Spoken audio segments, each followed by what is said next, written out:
Olá, queridos alunos, muito boa noite. Estamos aqui para mais uma aula ao vivo de introdução à economia. Hoje a gente vai falar sobre um assunto que está bastante na mídia, mas a gente vai falar um pouquinho sobre a teoria, né, de conceitos, de impostos, de tributos. Vamos falar aqui um pouquinho da política fiscal, tá? Então, vamos lá. Deixa eu dar procedimento, né? Então, assim, a primeira coisa que eu queria falar para vocês é assim, da onde que veio, né, a política fiscal? Então, quando a gente vai pegar as nossas outras duas aulas, três aulas que a gente teve ao vivo, que nós falamos sobre os conceitos do capitalismo, conceito de socialismo, a gente percebeu que existiu ali uma crise, né, nos anos 30, e que antes dos anos 30 existia um capitalismo 100% liberalista, sem intervenção do Estado, né, que era aquele capitalismo defendido por Adam Smith no livro Riqueza das Nações, que eu brinco e falo que é meu livro aqui de cabeceira, aqui junto com o Capital do Karl Marx. E aí, nos anos 30, o Keynes, né, houve uma corrente econômica do keynesiano, né, de keynesianos, e essa política, como estava numa grande recessão, com essa crise da Bolsa de 1929,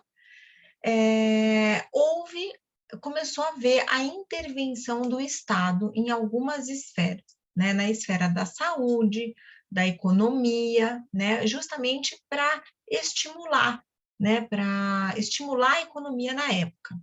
Então, daí que surgiu o que a gente chama de política fiscal. Então, a política fiscal foi a maneira como o governo, né, por meio aí da arrecadação de impostos e contribuições, né, e pelos seus gastos, ele estimulou a economia, promovendo ajustes na alocação de recursos, né, ajustes na distribuição de renda.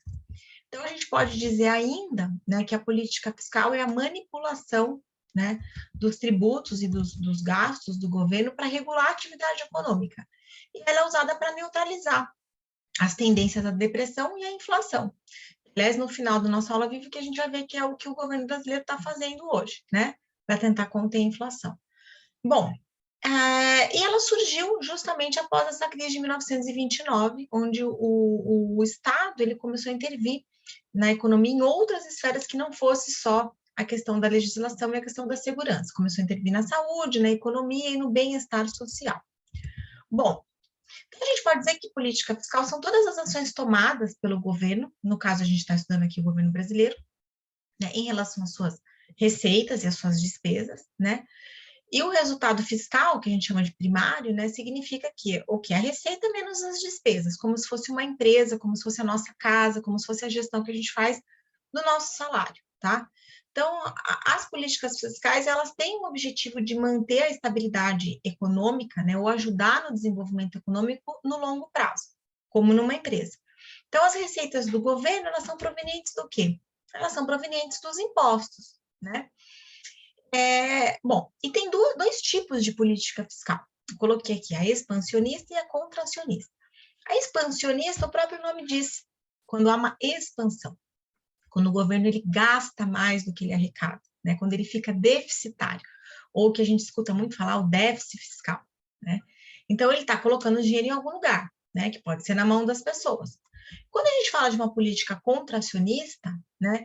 É quando você arrecada mais do que você ganha. Então, você tira o dinheiro da sociedade, você tira o poder de compra da sociedade. Então, você reduz o que a gente chama de risco fiscal.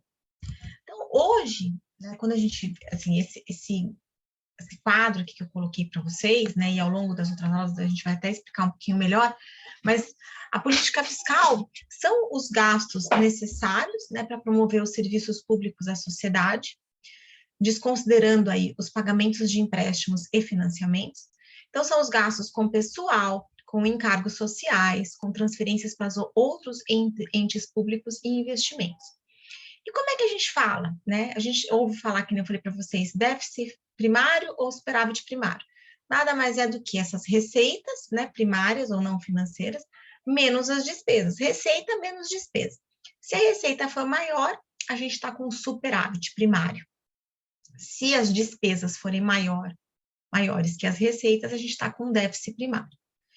E o déficit, né, o superávit ou déficit primário, né, que são aquelas atividades decorrentes da atividade fiscal do governo, né, menos os juros sobre a dívida, é o que a gente chama de superávit ou déficit nominal. Essa siglazinha de NFSP é necessidade de financiamento do setor público, né, num conceito nominal. Isso a gente vai ver mais para frente em outra aula, que na aula de hoje não vai dar tempo. Bom, mas a gente tem a classificação dos gastos públicos, né? Porque eu vou falar sobre as receitas, né? Que são os tributos, e um dos tributos que eu vou focar hoje é a questão dos impostos, tá? Mas a gente tem os gastos também, né? Receita, tributo e tem os gastos públicos.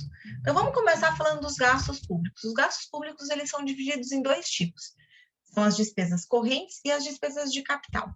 Né? Dentro das despesas, as despesas correntes, pessoal, é tudo que resulta da manutenção das atividades próprias do Estado. Então, não gera um aumento de patrimônio para o Estado. Só as despesas correntes, elas contribuem para a manutenção. Então, para a continuidade, né, da manutenção. Então, ela está subdividida em despesas de custeio e transferências correntes. Essas despesas de custeio, vamos dar um exemplo para ficar mais fácil de vocês entenderem. É a manutenção de uma praça, por exemplo, ou pagamento de salário dos servidores públicos. Isso é uma despesa corrente, né, inserida dentro do que a gente chama de despesas de custeio. As transferências correntes são as subvenções, são aquelas transferências de recursos financeiros para entidades assistenciais, né, entidades, por exemplo, culturais, entidades econômicas. E as transferências correntes, né, esse recurso, ele também pode ser utilizado para pagar os juros das dívidas públicas. Foquem, né, e percebam a palavrinha juros. Por quê? Porque quando a gente fala de despesa de capital, e aí vamos aqui para baixo, né, nas transferências de capitais, né, que é um subitem das despesas de capital, a gente está falando que é, por exemplo, amortização da dívida pública. Por quê? Porque as despesas de capital, né, diferente das despesas correntes, que são recursos destinados para manutenção e que não geram aumento de patrimônio do Estado, as despesas de capital resultam, né, em aumento de patrimônio público. Né? Então, essa despesa ela gera um acréscimo ao patrimônio do Estado. Como, por exemplo, né, quando a gente fala dos investimentos, né, que é um tipo de despesa de capital, a gente está falando de planejamento de obras, de execução de obras. Então, vamos dar um exemplo para vocês terem ideia. A construção de um hospital, por exemplo. Né? Um outro tipo de despesa de capital são as inversões financeiras, ou seja, aquisição de imóveis, né, ou outros bens de capital, aquisições de títulos de empresa, né, bens adquiridos que já estão em uso do Estado.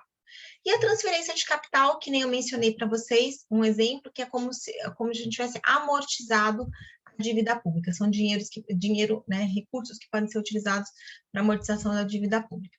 Bom, a gente falou de gastos, agora vamos falar da receita, né?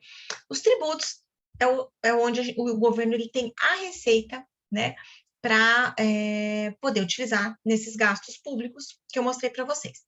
E quais são esses tributos, né? Esses tributos, eu coloquei os 6 tributos: impostos, taxas, contribuições especiais, contribuição de melhoria, empréstimos compulsórios e contribuições especiais. Então, assim, eu vou mostrar para vocês que é muito mais complexo do que a gente imagina aqui no Brasil, porque em tudo a gente paga imposto, né? E aí, não somente diretos, mas também nas mercadorias que a gente consome. Mas então, o que é importante a gente saber é que os impostos é uma espécie de tributos. Tá? Então, e tributo é uma obrigação, né? É um pagamento para o governo que a gente faz, né? Pelos serviços que são oferecidos para a sociedade, tá? Então, hoje a gente vai falar sobre impostos, tá? Bom, quais são os impostos que a gente tem aqui no Brasil? Primeiro, vamos dividir os impostos em 3 esferas diferentes: impostos federais, impostos estaduais e impostos municipais. Então, vamos ver primeiro os impostos federais. A gente tem o imposto sobre importação, então, por exemplo, um industrial, né, sobre os produtos que ele importa. A gente tem o imposto da exportação, a gente tem o imposto de renda, né, que é aquele que a gente faz todos os anos, sobre os rendimentos tributáveis, sobre todos os rendimentos que a gente teve, por exemplo, tudo que a gente recebeu durante o ano de salário. A gente tem o IPI, que é o Imposto sobre o Produto Industrializado. A gente tem o IOF, que é o Imposto sobre Operações Financeiras. E quais são essas operações financeiras? São operações de crédito, operações de câmbio, de seguros, né, ou sobre transações de título, por exemplo. E a gente tem o ITR, que é o Imposto sobre a Propriedade Rural. São esses os nossos impostos federais. E os nossos impostos estaduais? Eles são 3. O ICMS, o Imposto sobre a Circulação de Mercadorias. Então, por exemplo, a fábrica de vassouras, né? Quem vende a vassoura vai pagar o ICMS, que é o Imposto sobre Circulação de Mercadorias, tá? Tem o IPVA, que é o Imposto sobre a Propriedade de Veículo Automotor. E tem o ITCMD, que é transmissão, causa, morte e doação. Então, por exemplo, uma propriedade, né, que é colocada em inventário, alguma pessoa falece da família, e aí essa propriedade, para ela ser transferida, né, para esse herdeiro, você tem que pagar um imposto para o Estado, chamado, né, o Imposto de Transmissão, Causa, Mortes. Ou também pode acontecer em vida, no caso de doação. Tem os impostos municipais dos municípios, que é o IPTU, né, o Imposto sobre Propriedade Territorial e Urbana, que são os impostos sobre as nossas casas, né, apartamento. E o ITBI, que é o Imposto sobre a Transmissão de Propriedade de Bens Imóveis, que aí acontece, a gente fala que é intervivos, ou seja, quando você compra um apartamento, quando você compra uma casa, você tem que pagar esse imposto, tá? Quando você está transmitindo a propriedade desse bem. E o ISS, que é o Imposto sobre Serviço. O ISS é bem simples, né? Você vai ao dentista, o dentista está te prestando um serviço de saúde, né? Ele vai emitir ali uma nota para você e você tem que pagar um imposto sobre esse serviço que você utilizou, tá? Bom, então a gente falou das esferas dos impostos, né? A esfera federal, a esfera estadual e a esfera municipal. Agora a gente vai falar sobre os tipos dos impostos. Tem 2 tipos de impostos. Tem os impostos diretos e os impostos indiretos. Os impostos diretos são aqueles que eles atuam em cima da nossa renda e do nosso patrimônio. Então, estão aqui, nas 3 esferas, municipal, estadual e federal, os impostos diretos. É o IPTU, que é sobre território, né, sobre os nossos imóveis, casa que a gente mora, apartamento. O IPVA, ou seja, sobre o nosso veículo, né? O imposto sobre o causa-mortes, né? É um outro imposto estadual. E o federal é o imposto de renda. Esse é o imposto direto. Os impostos indiretos são aqueles impostos sobre o valor dos produtos e serviços. Então, tem o imposto sobre transferência de bens imóveis intervivos, né? Tem o ISS estadual, que é imposto sobre serviço, e o ICMS, que é circulação de mercadorias e serviços. Então, por exemplo, um computador, um celular, né? Ele é um imposto estadual indireto. Todos esses produtos que a gente compra, ele tem ali um imposto que a gente está pagando sobre aquele valor, tá? Por isso que às vezes alguns alunos às vezes me perguntam assim: ah, professora, é isso que encarece? Eu falo, é isso que encarece em relação aos outros países, né? Eles perguntam, por que um celular nos Estados Unidos é mais barato proporcionalmente, né, do que aqui no Brasil? E aí eu sempre explico para o aluno que é justamente por causa desse imposto estadual, né, que é o imposto sobre circulação de mercadorias e serviços, que aqui no Brasil ele é muito alto, tá? E os impostos federais, imposto sobre importação, sobre exportação e sobre os produtos industrializados, também são considerados como um tipo de imposto indireto, né? O que é importante a gente saber sobre esses tipos de impostos, né, diretos e indiretos? Então, primeiro é o seguinte, o indireto é aquele que a gente paga que muitas vezes a gente não consegue perceber, tá? E o direto é aquele que a gente consegue calcular direitinho quanto a gente está pagando, apesar que o indireto também tem o cálculo. Mas vamos pensar na questão das contrapartidas, que eu acho que essa é uma das questões importantes da nossa aula de hoje. Então, vocês viram que tem 6 tipos de tributos que eu apresentei para vocês, mas na nossa aula ao vivo de hoje a gente falou sobre imposto.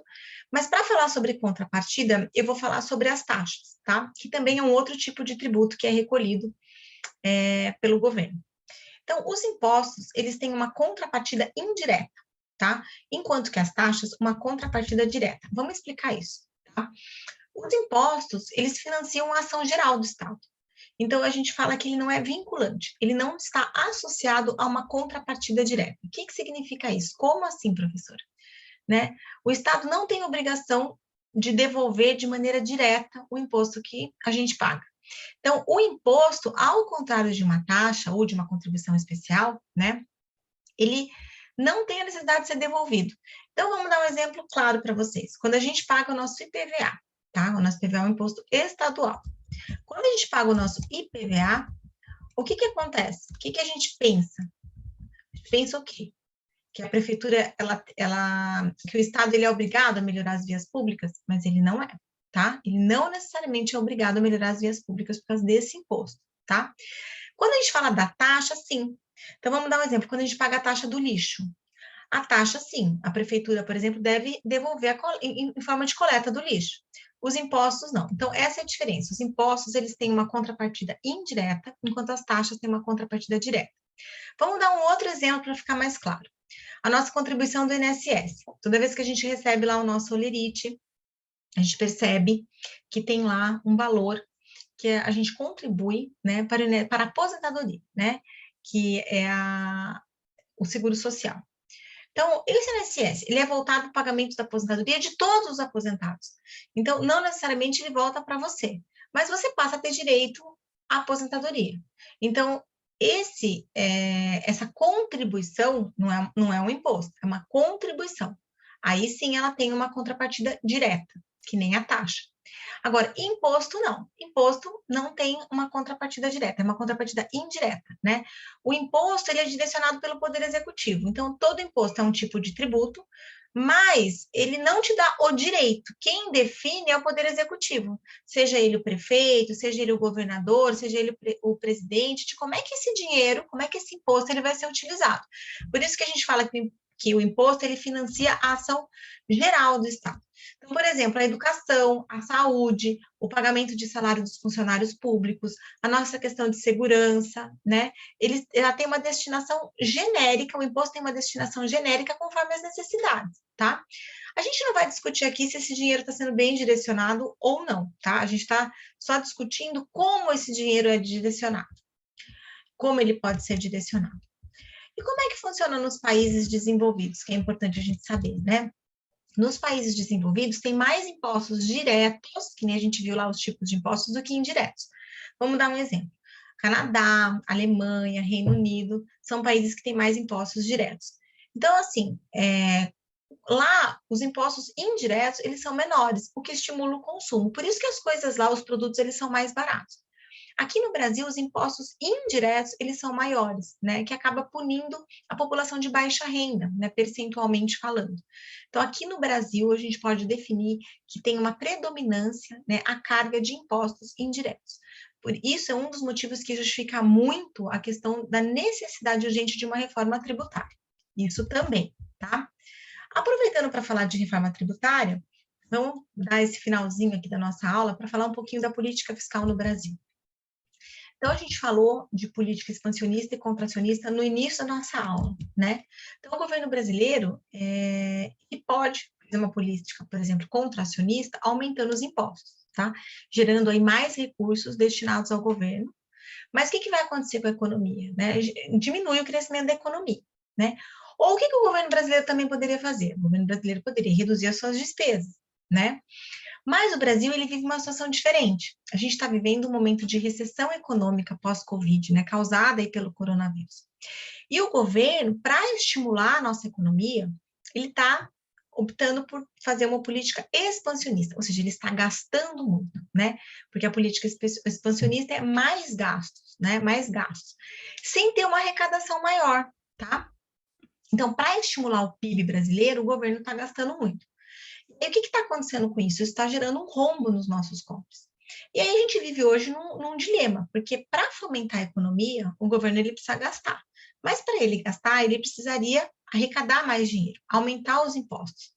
Ele pode elevar os impostos? Sim, ele pode. Mas aí ele vai estar utilizando do quê? De uma política contracionista. Por quê? Porque vai resultar numa retração do PIB. Por quê? Porque são menos recursos na economia. O povo vai ter menos dinheiro para gastar. Bom, e aí, o que a gente faz, né? Como é que o governo faz se ele precisa gastar mais e ele precisa de mais recursos, mas não pode aumentar os impostos? Como é que o governo faz então? Né? Se o governo tem que gastar mais e não tem como aumentar os impostos, ele tem que se financiar. Ele começa a emitir dívidas, né? Ele emite tesouro direto. O governo se financia, ele emite títulos de dívida no mercado. Uma, uma das estratégias, né, que o governo, quando ele emite esses títulos de dívida para ficar mais atrativo, por exemplo, para o investidor internacional, é aumentar a taxa de juros, porque ele fala assim para os investidores internacionais, ele fala, ó, eu estou emitindo títulos, né? Se você colocar o seu dinheiro, se você me emprestar o dinheiro, eu pago um juros atrativo para você. Bom, ótimo, essa é uma das maneiras, né? Bom, mas quando o Brasil ele emite muitos títulos, ele se endivida muito, ele emite dinheiro que ele sabe que ele não vai arrecadar em tributos, né? O que acontece? Ele fica com o que a gente chama de um indicador negativo de risco fiscal, que a gente chama de CDS, que é Credit Default Swap, que nem a Venezuela, que nem a Argentina. Então, o que a gente vive hoje, né, é um cenário bem crítico. A gente precisa fazer uma reforma fiscal, porque tem risco do Brasil não conseguir pagar as contas, né, os títulos que ele está emitindo.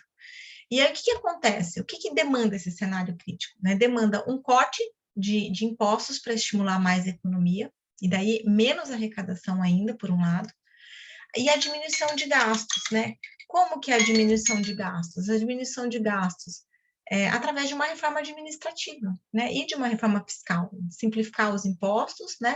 E ter uma reforma administrativa para saber o seguinte, como é que está sendo realocado esses recursos? Como é que a gente pode melhorar a arrecadação desses recursos, né? A gente sabe que a reforma da Previdência já rolou, que foi muito boa, vamos dizer assim, né, para o Brasil, mas a gente sabe também que ainda falta a gente fazer essa reforma tributária. Bom, a gente finalizou nossa aula de hoje sobre tributos, impostos e política fiscal. Um abraço, até mais. Tchau, tchau.